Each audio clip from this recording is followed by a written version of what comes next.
पहला प्रश्न। भगवान परोक्ष प्रिय हि देवा भवन्ति प्रत्यक्ष द्वेषः। देवता परोक्ष से प्रेम करते हैं, प्रत्यक्ष से द्वेष। भगवान गोपथ ब्राह्मण के सूत्र को खोलने की अनुकंपा करें। प्रदीप भारती।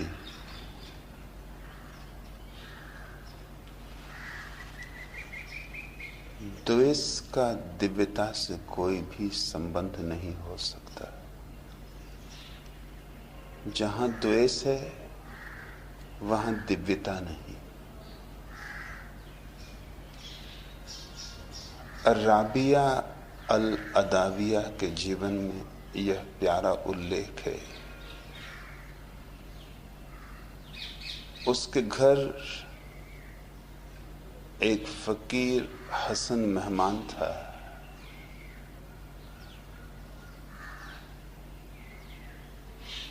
राबिया की कुरान को सुबह सुबह उठ के पढ़ रहा था। देखकर चकित हुआ कि राबिया ने कुरान में कुछ वचन काट डाले थे। यह बात कोई मुसलमान कल्पना भी नहीं कर सकता। कुरान में सुधार, कुरान में तरमीम मुसलमान के लिए कल्पनातीत है, क्योंकि कुरान तो अंतिम परमात्मा का संदेश है। अब उसमें कोई सुधार कभी नहीं होगा। हसन तो बहुत चौंका। सोचा राबिया को शायद पता नहीं कि उसकी कुरान में किसी नासमझ ने, किसी काफिर ने, किसी पापी ने कुछ पंक्तियां काट दी। उसने राबिया को कहा। राबिया कहने लगी किसी काफिर ने नहीं, किसी पापी ने नहीं, वे पंक्तियां मैंने ही काट दी। तब तो हसन और चौंका। उसने कहा ये तो और भी असंभव मालूम होता है। राबिया तू जो कि ज्ञान को उपलब्ध है, कुरान में पंक्तियां काटने जैसा दुष्कृत्य करेगी? मजाक कर रही होगी मुझसे। राबिया ने कहा नहीं, जब से सत्य को जाना, जब से परमात्मा की प्रतीति हुई, तब से जीवन समग्र रूपेण प्रेम हो गया है। इसलिए मजबूरी में ये पंक्तियां काटनी पड़ी, क्योंकि ये पंक्तियां कहती हैं शैतान को घृणा करो, और अब घृणा मुझे असंभव हो गई। अब शैतान भी मेरे सामने खड़ा हो तो भी मैं प्रेम ही कर सकती हूं। प्रेम के अतिरिक्त मेरे पास कुछ बचा नहीं। अब सवाल ये नहीं है कि शैतान सामने है कि परमात्मा सामने। अब सवाल यह है कि मेरे भीतर घृणा का कोई उपाय नहीं, मेरे भीतर घृणा का कोई बीज भी नहीं, किसी कोने कातर में छिपा कोई अंधेरा भी नहीं। मैं घृणा करना भी चाहूं तो असंभव है। अब तो प्रेम अपरिहारी है। मैं शैतान को भी उतना ही प्रेम करूंगी जितना परमात्मा को।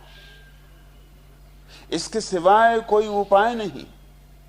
अब मैं कुरान की सुनूं कि अपने अनुभव की सुनूं?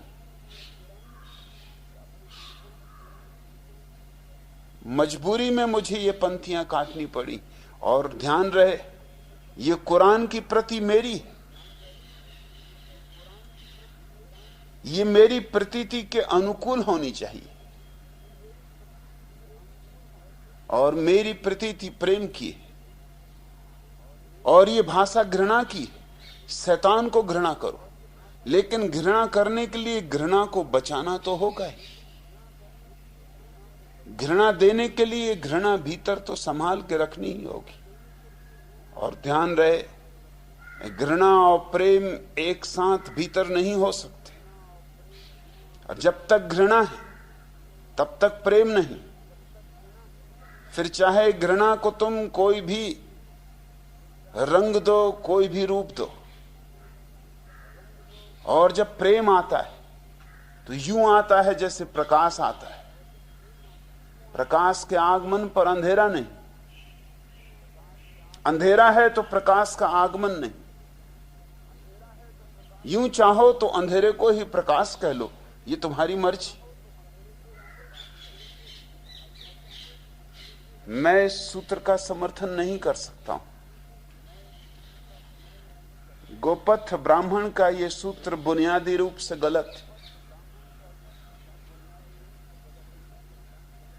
यह सूत्र कहता है देवता परोक्ष से प्रेम करते हैं और प्रत्यक्ष से द्वेष। द्वेष की भाषा दिव्यता की भाषा नहीं। देवता और द्वेष करे, फिर देवता कैसा? देवता भी द्वेष करे तो फिर द्वेष करने वाले साधारण मनुष्यों में और दिव्यता की अनुभूति में कोई भेद ना रहा। द्वेष तो मनुष्यता से भी नीचे की बात है, वह तो पशुता का लक्षण, और दिव्यता है मनुष्य का अतिक्रमण। वह तो है मनुष्य के भीतर परमात्मा के छिपे हुए रूप का अभिव्यक्त हो जाना। फिर यह भी समझना कि परोक्ष और प्रत्यक्ष में भेद क्या है। जो परोक्ष है वह प्रत्यक्ष हो सकता है, और जो प्रत्यक्ष है वह कभी परोक्ष था। एक बीज हाथ में लो, अभी फूल अप्रत्यक्ष, परोक्ष, छुपे, प्रछन्न। अभी बीज प्रत्यक्ष, लेकिन बीज को जमीन में बो दो, बीज मिट जाएगा। जो प्रत्यक्ष था वो खो जाएगा, लीन हो जाएगा, और फूल प्रकट हो जाएंगे, पौधा उगेगा, कलियां आएंगी, फूल खिलेंगे। जो परोक्ष था अप्रत्यक्ष हो गया, और फिर फूल बीजों में खो जाएंगे, फिर फूल झड़ जाएंगे और बीज रह जाएंगे। तो जो प्रत्यक्ष हो गया था वह फिर परोक्ष हो गया। प्रत्यक्ष और परोक्ष एक ही सिक्के के दो पहलू।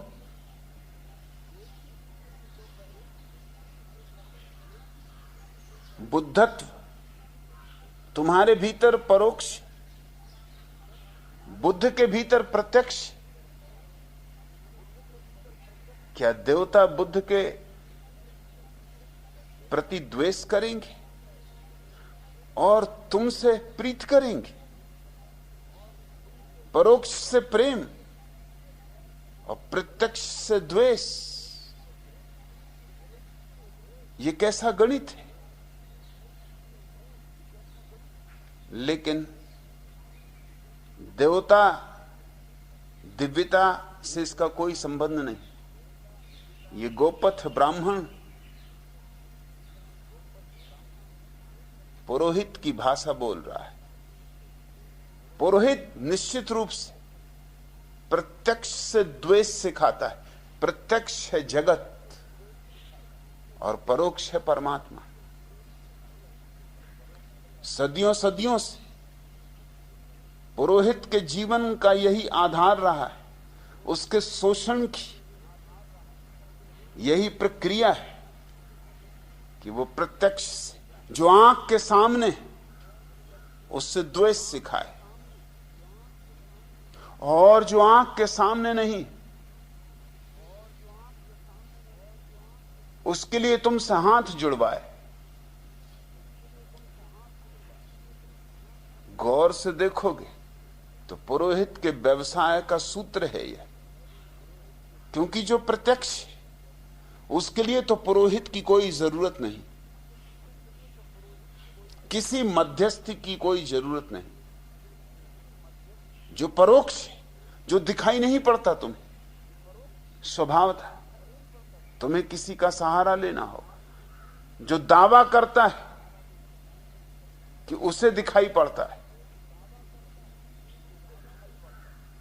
तुम्हें बीच में कोई मध्यस्थ, कोई दलाल स्वीकार करना होगा। और यही दलाली धर्म की नाम को, धर्म के सारी संभावना को विनष्ट करने का कारण बनी। धर्म की नाव को डुबाया इसी दलाली ने, इन्हीं दलालों ने। ये इस किनारे को नदी के घृणा करना सिखाते, द्वेष करना सिखाते, और नदी के उस किनारे को प्रेम करना सिखाते, और वह दूसरा किनारा तुम्हें दिखाई पड़ता नहीं। स्वभाव था उस दूसरे किनारे के नक्शे ये पुरोहित तुम्हें देते। इनको भी दिखाई नहीं पड़ता, इनको भी कोई पता नहीं, लेकिन जो नहीं दिखाई पड़ता उसके नाम पर शोषण किया जा सकता है। जो नहीं दिखाई पड़ता उसके संबंध में कुछ भी कहा जा सकता है और मानना पड़ेगा, और नहीं मानोगे तो डर, भय पैदा किया जाएगा कि नरक में पड़ोगे, नरक की अग्नि में जलोगे, और मानोगे तो प्रलोभन, पुरस्कार, स्वर्ग के आनंद, इन सब का तुम्हारे भीतर लोभ पैदा किया जाता है, तृष्णा पैदा की जाती है। एक तरफ भय और एक तरफ लोभ, इन दो पाटों के बीच में आदमी को पीसा गया है। मगर प्रत्यक्ष के संबंध में पुरोहित की कौन सुनेगा? प्रत्यक्ष की खोज तो विज्ञान करता है, प्रत्यक्ष की खोज में तो वैज्ञानिक प्रमाणिक होगा, लेकिन परोक्ष की दुनिया का धंधा धोखेबाज और बेईमान खूब कर सकते। यह सूत्र देवताओं के संबंध में कुछ भी नहीं कहता, यह सूत्र पुरोहित की जो आधारशिला है उसकी घोषणा कर रहा है। परोक्ष प्रिया एव ही देवा भवन्ति, देवता परोक्ष से प्रेम करते, प्रत्यक्ष द्वेषा और प्रत्यक्ष से द्वेष। लेकिन क्यों देवता प्रत्यक्ष से द्वेष करेंगे? क्योंकि प्रत्यक्ष अंततः परमात्मा की ही तो अभिव्यक्ति, प्रत्यक्ष भी तो उसी का साकार रूप है। उसी निर्गुण ने गुण लिया, उसी निराकार ने आकार लिया।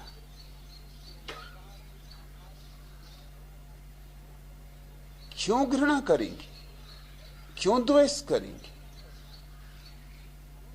लेकिन धर्म तुम्हें यही सिखाते रहे,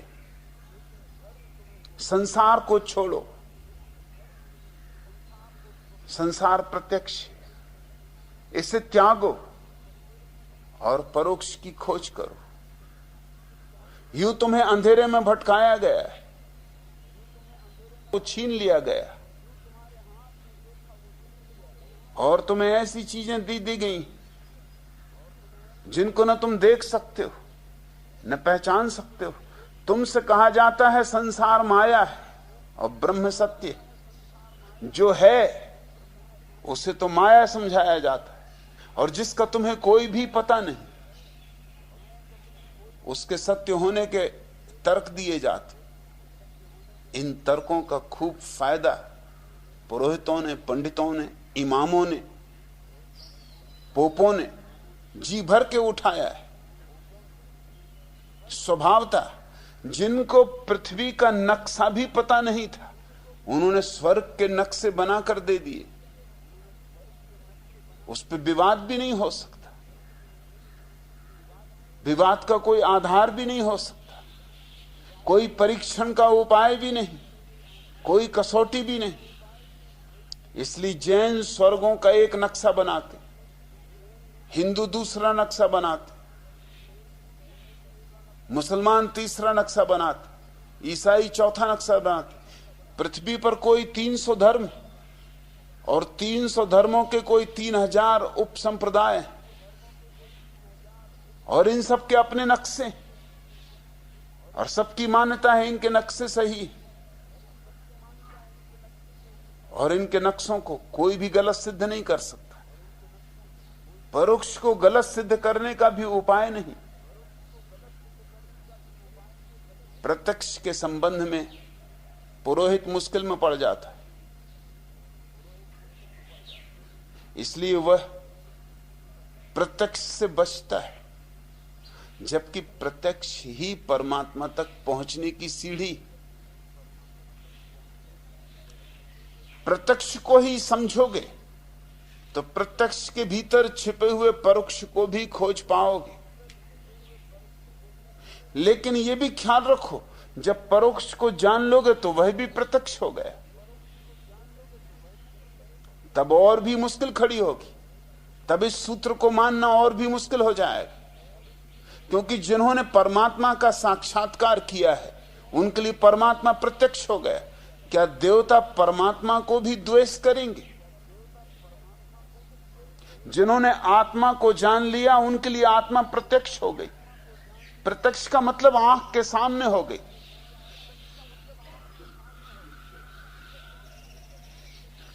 कबीर कहते हैं, लिखा लिखी की है नहीं, देखा देखी बात। मगर देखा देखी बात अगर है तो प्रत्यक्ष हो गई।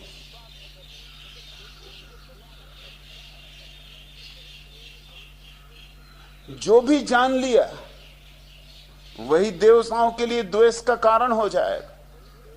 यह तो बड़ी अजीब बात हुई। इसका तो अर्थ यह हुआ कि अज्ञान को प्रेम करते हैं देवता और ज्ञान को घृणा करते। तो देवता मूढ़ता के समर्थन में और बुद्धत्व के विरोध में नहीं। मैं इस सूत्र से राजी नहीं हो सकता हूं। मुझे तो सामवेद का यह सूत्र ज्यादा प्रीतिकर लगता है। देवस्य पश्य काव्यम, भगवान के मूर्त काव्य प्रकृति को देखो। ये प्रकृति भगवान का मूर्त काव्य है। यहां अमूर्त मूर्त हुआ है, यहां जो छिपा था प्रकट हुआ है। जो गीत हृदय की किन्हीं गहराइयों में दबा था वो झरना बन के फूट पड़ा है। ये चांद तारे, ये सूरज, ये फूल, ये जीवन की अनंत भंगिमाएं, ये विशाल महोत्सव, ये परमात्मा की अभिव्यक्ति है। ये परमात्मा का काव्य है, ये उसका गीत है। इसको द्वेष करो, इसके प्रेम में डूबो, इसे गले लगाओ, इसके साथ नाचो, इसके साथ प्रीति का संबंध जोड़ो। अगर तुम फूलों को प्रेम कर पाओ, अगर तुम चांद तारों की प्रीति में पड़ जाओ, तो परमात्मा बहुत दूर नहीं। क्योंकि जब तुम वीणा से उठते हुए संगीत के प्रेम में पड़ जाते हो, तो संगीतज्ञ कितने दूर है। ये वीणा के स्वर संगीतज्ञ तक पहुंचने के लिए मार्ग बन जाएंगे।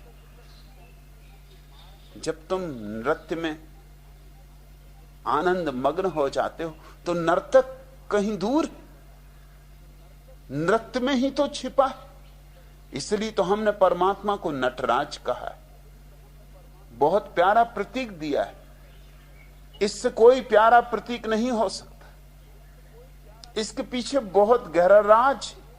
परमात्मा को नटराज कहने, नर्तक कहने में राज यह है।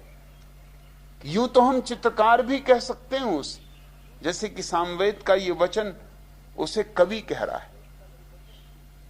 ये प्रकृति उसका काव्य है, तो परमात्मा कवि हुआ। उसने गाया ये गीत, परमात्मा गायक हुआ। उसने भरे ये रंग, ये फूल फूल पर, ये इंद्रधनुषों में, ये तितलियों के पंखों पर, ये सारे रंग उसने भरे, वह चित्रकार हुआ। मगर चित्रकार, कवि, मूर्तिकार और नर्तक में एक बुनियादी भेद। जब मूर्ति बन जाती है तो मूर्तिकार और मूर्ति अलग हो जाती। जब गीत पूरा हो जाता है तो गायक और गीत अलग हो जाते। जब काव्य निर्मित हो जाता है तो कवि मर भी जाए तो भी काव्य बना रहेगा। कालिदास को गए बहुत समय बीत गया, मगर कालिदास का काव्य तो अभी भी है। कवि और उसकी कविता दो हो जाते, चित्रकार और उसका चित्र दो हो जाते। ये खूबी केवल नर्तक की कि उसका नृत्य उससे अलग नहीं होता। नर्तक और नृत्य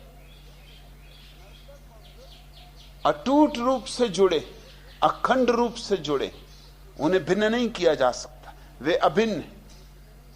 और नर्तक अपनी परिपूर्णता को तभी पहुंचता है जब इतना डूब जाता है अपने नृत्य में कि बचता ही नहीं, नृत्य ही बचता है, नर्तक उसमें लीन हो जाता है। पश्चिम का एक बहुत बड़ा नर्तक, संभवतः सबसे बड़ा नर्तक था निजिंस्की। निजिंस्की के जीवन में एक अपूर्व घटना बहुत बार घटी। वह घटना अलौकिक कही जाएगी। नृत्य करते करते कभी कभी निजिंस्की ऐसी छलांग लेता था कि जो संभव नहीं है गुरुत्वाकर्षण के नियम के अनुसार। इतनी ऊंची छलांग लेता था और इतनी सरलता से लेता था, और उसे देखने वालों को लगता था कि जैसे गुरुत्वाकर्षण का प्रभाव उस पर काम नहीं कर रहा है। और जब छलांग लेके वो वापस जमीन की तरफ आता था तो इतने आहिस्ता आता था जैसा कि कभी नहीं देखा गया। कि जब भी तुम किसी चीज को ऊपर फेंकते हो, जमीन उसे जोर से नीचे की तरफ खींचती, एक तो ऊपर जाने में बाधा डालती, एक सीमा है तुम छलांग ले सकते हो, उसके पार नहीं। निजिंस्की की छलांग उसके पार चली जाती थी। मगर उससे भी ज्यादा चमत्कार की बात यह थी, जब वो वापस लौटता था तो यूं लौटता था जैसे किसी पक्षी का पंख आहिस्ता आहिस्ता हवा में डोलता डोलता नीचे उतरता, जैसे कोई जल्दी नहीं, जैसे गुरुत्वाकर्षण का कोई प्रयोजन नहीं, जैसे निजिंस्की अपनी मौज से उतर रहा है, अपने ढंग अपनी शैली से उतर रहा है। निजिंस्की से बहुत बार पूछा गया, यह तुम कैसे करते हो? निजिंस्की ने कहा, यह मत पूछो, क्योंकि कई बार मैंने करना चाहा है और जब मैंने करना चाहा है तब नहीं कर पाया। जब भी मैंने करना चाहा है अपरिहार्य रूप से मैं असफल रहा हूं, और जब भी मैंने करना चाहा है मेरा नृत्य ही बिगड़ गया, बात ही नहीं बनी। ये तो कभी कभी होता है, और ये तब होता है जब मैं कर्ता की तरह बिल्कुल ही अपने को भूल जाता हूं। जब नृत्य ही बचता है और निजिंस्की नहीं बचता, तब कभी कभी ये होता है। मैं चाहूं तो कर नहीं सकता, ये मेरी चाह की बात नहीं, ये मेरी चाह की बिसात नहीं, ये तुम्हें ही चमत्कार नहीं है। मैं भी चमत्कृत होता हूं जब ये हो जाता है, जब छलांग लग जाती और जब मैं अपने को वापस जमीन की तरफ इतने आहिस्ता से लौटते देखता हूं, तो मुझे ही भरोसा नहीं होता कि क्या हो रहा है। एक ऐसी घड़ी है नृत्य की जब नर्तक बिल्कुल लीन हो जाता है, और तभी नृत्य अपनी पराकाष्ठा पर पहुंचता है। नर्तक और नृत्य एक अद्वैय भाव दशा है, इसलिए हमने परमात्मा को नटराज कहा। मगर अलग अलग आयामों में हम उसे अलग अलग नाम दे सकते हैं। सामवेद ठीक कहता है, देवस्य पश्य काव्यम, ये प्रकृति उसका काव्य है। अगर ये उसका काव्य है तो देवता इस प्रत्यक्ष प्रकृति को द्वेष करेंगे, और जो व्यक्ति चित्रों से द्वेष करता है, क्या वह उन चित्रों को बनाने वाले चित्रकार को प्रेम कर सकता है? जो नृत्य से घृणा करता है, उसने नर्तक के प्रति अपनी निंदा घोषणा कर दी। इसलिए मैं कहता हूं तुमसे कि जिन लोगों ने भी संसार को छोड़ने त्यागने की बात कही, और जिन्होंने भी संसार से द्वेष पैदा करने की बात कही, वे सभी लोग ईश्वर विरोधी थे। लाख उन्होंने ईश्वर की पूजा की हो, यज्ञ हवन किए हों, मंत्रोच्चार किए हों, जीवन भर वेदों को रटा हो, मगर वे ईश्वर विरोधी थे। उन्होंने ईश्वर के प्रत्यक्ष काव्य को इंकार कर दिया। वे ईश्वर के अप्रत्यक्ष कवि को कैसे स्वीकार कर सकते? इस काव्य का सम्मान ही तो कवि का सम्मान होगा। काव्य को दो गालियां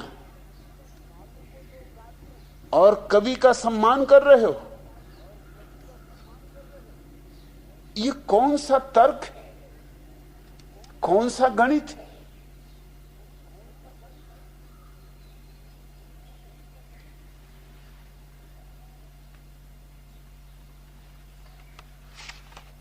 योग प्रीतम का यह गीत ख्याल में लेना, उसकी महफिल में मस्ती का जाम भरता हूं, उसकी महफिल में मस्ती का जाम भरता हूं, उसकी मैं पीने पिलाने का काम करता हूं।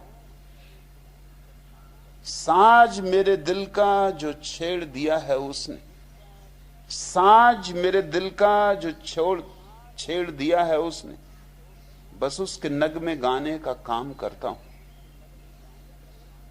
गर किसी दिल में तस्वीर बसी हो उसकी, गर किसी दिल में तस्वीर बसी हो उसकी, कदमों पे उसी के अपने मुकाम करता हूं।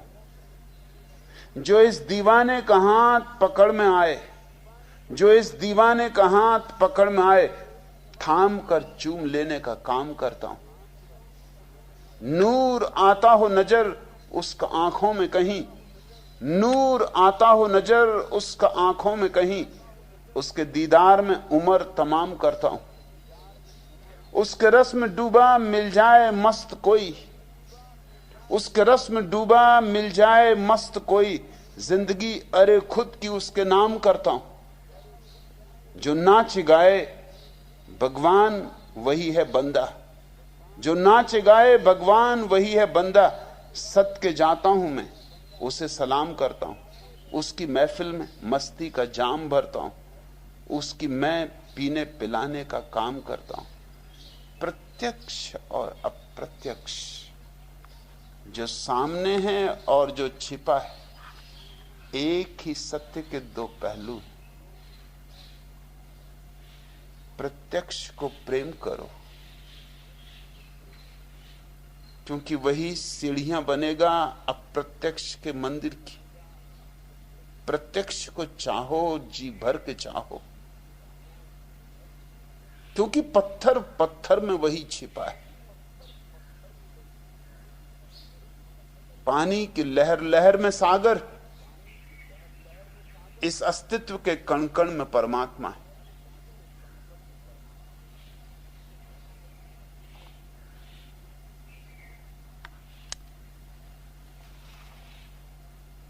ऐतरे ब्राह्मण में एक प्रीतिकर सूत्र है, या सर्वा कृत्स्नो मन्यते गायति वैव गीते व रमते। जब कोई अपने को पूर्ण पाता है तब उससे गीत फूट पड़ते,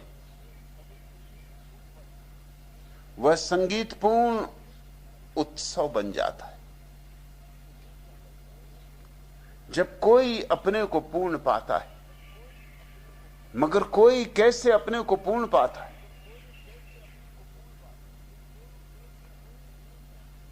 यात्रा तो प्रत्यक्ष से करनी होगी। तुम तो शरीर हो, जहां तक तुम्हारी अभी जानकारी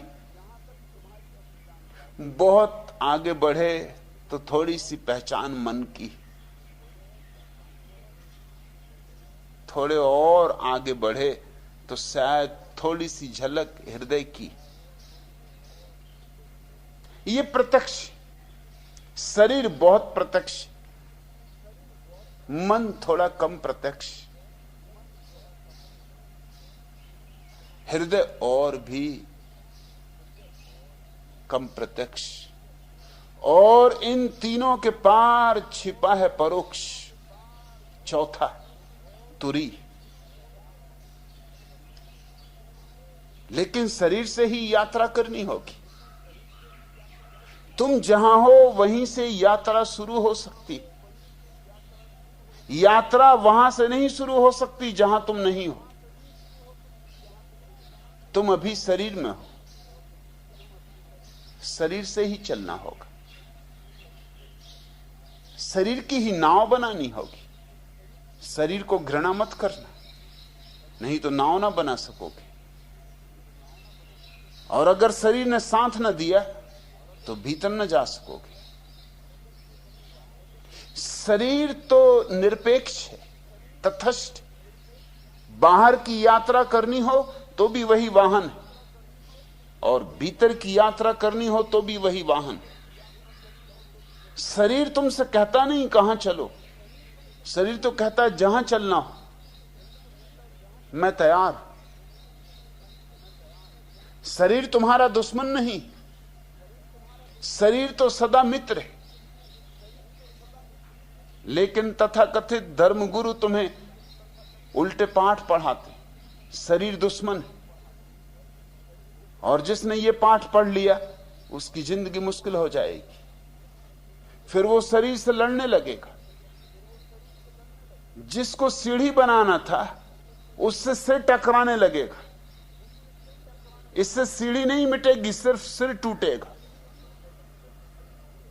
शरीर को गलाने में लग जाएगा, सड़ाने में लग जाएगा, शरीर को सताने में लग जाएगा। शरीर का उपयोग कर लेना था। शरीर भी परमात्मा की भेंट, अपूर्व भेंट, अद्भुत भेंट, अद्वितीय।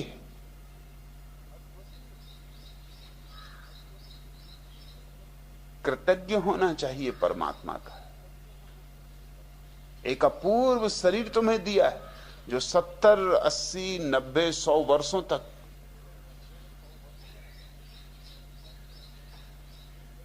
तुम्हें साथ देता है, सब तरह से साथ देता है। ये और बात है कि तुम वैश्या घर जाना चाहते हो तो वहां ले जाता, ये तुम्हारी मर्जी, जिम्मेवार तुम हो। और तुम मंदिर जाना चाहते हो तो मंदिर ले जाता, ये तुम्हारी मर्जी। वही पैर जो वैश्या के घर ले जाते हैं वही पैर मंदिर भी ले जाते। वही शरीर जो तुम्हें पापों में ले जाता है पुण्यों का भी आधार बन जाता है। वही शरीर जो तुम्हें धन की दौड़ में लगा देता है वही ध्यान के मार्ग पर भी उतना ही साथी, उतना ही संगी। सब तुम्हारे निर्णय की बात है। शरीर तो हमेशा राजी, शरीर तो तुम्हारी सेवा के लिए तत्पर। अब ये और बात है कि तुम गलत जगह जाना चाहो तो शरीर का उसमें कोई हाथ नहीं, मगर लोगों की आदत है हमेशा उत्तरदायित्व किसी और पर छोड़ना।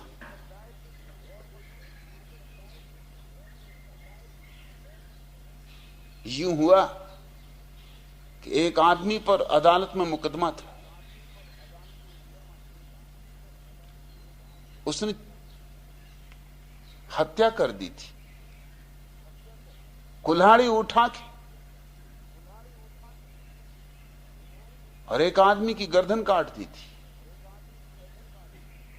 मजिस्ट्रेट ने उसे जीवन भर का कारावास दिया। उस आदमी ने कहा यह अन्याय है, क्योंकि मेरे दाएं हाथ ने कुल्हाड़ी उठाई और उस आदमी की गर्दन काटी। अब हाथ के कसूर के लिए मेरे पूरे शरीर को, मुझको जीवन भर का कारावास, कैसा न्याय है।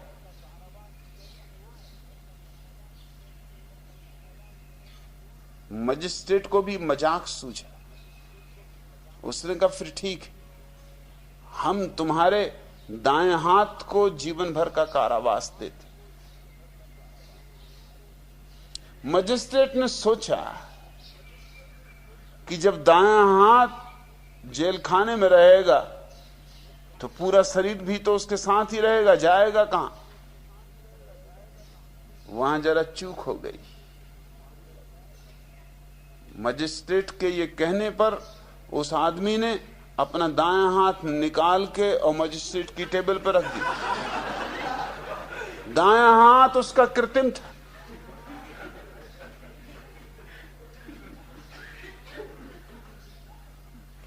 आदमी के बड़े चालबाजी के ढंग होते। आदमी हमेशा दोष किसी पर थोप देना चाहता है, हाथ का कसूर। तुमने सूरदास की कहानी सुनी, सुंदर स्त्री के प्रति आंखें मोहित हो गईं तो आंखों को फोड़ दिया। अब आंखें कहीं मोहित होती? मोहित मन होता, मोहित तुम होते हो, आंखों का क्या कसूर? लेकिन आदमी हमेशा किसी पर दोष को थोप देना चाहता है, अपने को बचा लेना चाहता है। आंखें तो तुम जो दिखाओ वही देखने को राजी। चाहे सूर्यास्त देखो, चाहे सूर्योदय देखो, चाहे स्त्रियों की नग्न तस्वीरें देखो, जो तुम्हारी मर्जी हो, आंख का कोई भी कसूर नहीं। मैं तुम्हें यह बात बार बार समझा देना चाहता हूं, क्योंकि सदियों से तुम्हें गलत ढंग से संस्कारित किया गया है। शरीर को सताओ, शरीर पाप का कारण। शरीर पाप का कारण बिल्कुल भी नहीं। शरीर सीढ़ी बन जाती। थोड़े कलात्मक होना सीखो, थोड़े जीवन को जीने का ढंग, जीवन को जीने का विज्ञान समझो, और यूं ही मन को भी उपयोग में लाया जा सकता है, यूं ही हृदय को भी उपयोग में लाया जा सकता है। ये तुम्हारे 3 चरण जिनके द्वारा तुम चौथे परोक्ष पर पहुंच सकते हो। ये प्रत्यक्ष है। शरीर तो तुम्हें भी दिखाई पड़ता है, दूसरों को भी दिखाई पड़ता है, मन केवल तुम्ही को दिखाई पड़ेगा, मगर प्रत्यक्ष तो है। अगर आंख बंद करके तुम मन की प्रक्रिया को देखोगे तो देख सकते हो, हजारों हजारों विचारों का सिलसिला, राह चलती ही रहती मन की, कभी वासना, कभी विचार, कभी स्मृति, कभी कल्पना, कभी राग, कभी द्वेष, कभी धर्म, कभी अधर्म, सब चलता है। तुम इसे देख सकते हो, तुम इसके साक्षी हो सकते हो। और जैसे ही तुम साक्षी हुए, मन प्रत्यक्ष हो गया, आंख के सामने हो गया। इसी आंख को हमने तीसरी आंख कहा है। साक्षी भाव तीसरी आंख है। तीसरी आंख वस्तुतः कोई शरीर का अंग नहीं, केवल प्रतीक है, देखने की आंतरिक क्षमता। फिर इसी तीसरी आंख को थोड़ा और निखारो तो भावनाओं को देख सकते हो।